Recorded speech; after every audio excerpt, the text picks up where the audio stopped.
right, we're moving on to do's and don'ts in RegTrac. Because there's some do's and there's some don'ts.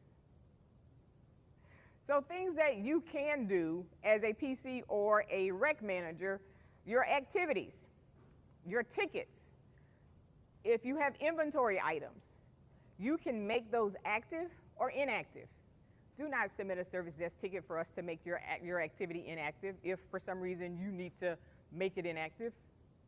We really don't care because it's yours.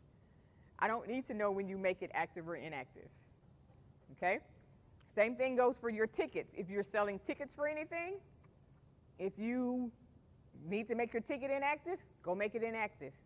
If you have an inventory item that you're selling and you're no longer selling that thing, go make it inactive. Making your items visible on WebTrac. If you have an activity and it's on WebTrac and God forbid the air goes out at your location and you need to make it not visible on WebTrac, go change that to no. Don't send us a ticket. That's like a 2-minute thing for you. Whereas you'll spend 10 minutes doing a ticket. And then it's got to come to us. And then we got to look at it. And then we got to do it. Okay? Changing your max and min count. So you have a program that you have, it's a cooking class, and you have 10 pots. And somebody just gifted you with 10 more pots. So now you can take 20 people. You can change your max count. Just go in there and change your max count. If you decided that, hey, this program, we're now only going to do 10, but we had it set at 20, go change your max count. We don't need a ticket for that. Okay? Email feature. Does everybody know what the email feature is in RegTrac? No. Thank you. So in RegTrac, we have what's called an email feature. You can enter your email address for your program. What that will do is, depending on what you select, can send you an email based on whether you want to know when your program is full, your minimum count is reached, if somebody cancels a registration, if somebody enrolls. What I would recommend you do is if you have that brand new program, I would do it for those brand new programs. That way I know that that program is actually going to make. So if my minimum to have this brand new program is 4, once it reaches 4, it'll send me an email say, hey, you've reached your minimum. That way you know at least I'm going to have my program. I would not put it on summer camp because you're going to get an email every time someone registers or every time that section is full and you know summer camp is going to fill up. So I would not do it on summer camp. Okay? But that's your email feature. Feel free to add yourself to your sections. Feel free to take yourself off. Feel free to change whatever it is for that email feature that you have. We don't need to do that. Running reports. You can run your own reports for your activities. We don't need to do that. Feel free to run all the reports you can for your activity. Changing the fee. You can change your fee for your activity as long as you are not changing the revenue account. So, program was set for $15. We decided we're going to now charge $5 for it. You can change it to $5 as long as you're not changing where the money is going. Your revenue account is where it's going. So as long as it's still going to program revenue, you can change the fee.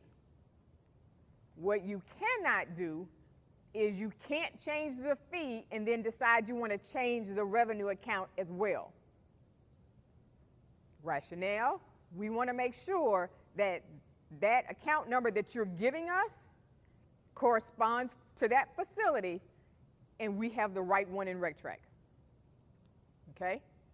So for those of you newbies, when you have a fee in RegTrac, that fee is linked to a revenue account. So when a person buys the thing, and at the end of the transaction, that money, that $10, $20, $125, then goes into Munis on a revenue account line. So everything has to flow.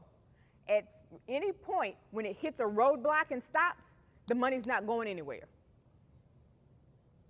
or it could end up in Dominique's facility when it's supposed to be in Val's facility. So we need to make sure that if it's Anna T, it's Anna T all the way to the end. If it's Highland all the way to the end. Okay? So as long as you're keeping the revenue account the same, you can change that fee. If for some reason you and your AD decide that, hey, this doesn't need to be program revenue, it needs to be admissions, make sure we have the correct account number. So that one's going to be a ticket. All right? On to my don'ts. Any questions on my do's? Once, twice? Okay, on to my don'ts. You cannot change the date and the time on your activity, because that date and time is linked to a reservation. So currently on the PDP, we ask you for the room. We make the reservation for your room for that activity. So if you change the date or the time on it, it doesn't update that reservation. We have to go in and cancel that out. Okay, so that one is a service desk ticket for changing the date and the time. Rules and questions. If you have a rule or a question on your activity, and all of a sudden you decide you want to try to reword a rule or a question, then you're not going to get the information you need. Sometimes rules are linked to fees. Sometimes questions are linked to fees. So if you change it, then you're changing a whole setup. Okay? So if something needs to change with a rule or a fee, do a ticket for that one. Deleting activities, tickets, and inventory. You cannot delete an activity. Okay? You cannot delete a ticket. You cannot delete an inventory item. Okay? Just a little word to the wise, those of you who are the newbies, and even some of my older people. Every time you log into Trac, creates an audit log. So you know in the morning when you log into Trac, audit log. When it signs you out and you sign back in, audit log. You click on household management, audit log. You go update the address, shows the old value and the new value, audit log. So if something were to happen and an activity gets updated and you say, I didn't do that, guess what we got? Audit log. So we'll be able to find out if you deleted something, if you changed something, if something got entered incorrectly. It's an audit log for all of it. Okay? So just keep that in mind if you happen to do something and then you decide to say you didn't do it. The last thing under the don'ts is scheduling reports. You can't schedule your report in Trac without having a conversation.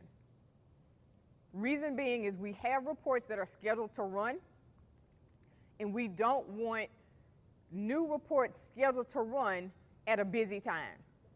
Okay? From 12 midnight to 3 a.m. in the morning, we have GL files scheduled to run. Okay? It's the least used time of the server. I would not want a 45-page report to run at 9:30 on a Tuesday, because that's a busy time. So we want reports scheduled to run when it's the least busy, the least taxing on the server, and then also they need to be named a certain way so they don't interfere with the scheduled reports that we already have. Okay? Every summer we have the bottom line report that's scheduled to run. It's scheduled to run every Monday morning at 6:30. Okay, so that's before everybody starts. The only places that are open are the fitness centers. Okay, so that report is scheduled to run. It runs every morning, every Monday morning during the summer, and then it's emailed to the assistant directors. If there is a cash journal report that you need to have scheduled to run, then let us know. So we can name it correctly, we can get it scheduled to run at a certain time, and you'll have your report. Okay? Any questions on do's and don'ts? Going once, going twice.